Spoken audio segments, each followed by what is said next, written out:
सरकारनं विना अनुदानित आश्रमशाळेतील शिक्षकांच्या व्यथा दूर कराव्यात अशी मागणी शिक्षकांनी मध्ये अशी अवस्था निर्माण झालेली आहे की एक शिक्षक लाख रुपये पगार घेतोय आणि दुसरा शिक्षक त्याच ठिकाणी तुटपुंज्या पगारावर काम करतोय किंवा काही शिक्षक हे काही 20 वर्ष झालं एकही रुपया पगार नाही, परंतु शासनानं काय केलेलं आहे GR काढलेले आहेत 20%, 40%, 60% असे टप्पे देण्याचा, परंतु अजूनही शासनानं कुठल्याही प्रकारच्या त्यासाठी निधीची तरतूद केलेली नाही। या ठिकाणी बरेचसे शिक्षक विनाअनुदानित या तत्वावर काम करत असतात आणि त्यांच्यासाठी आम्हालाही थोडंसं 2 पाऊल मागं व्हावं लागतंय आणि याला संपूर्ण शासन जबाबदार आहे।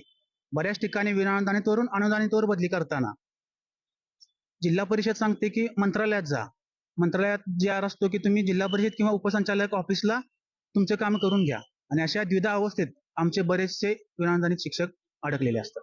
न्यूज 18 लोकमतसाठी विशाल पाटील, सातारा।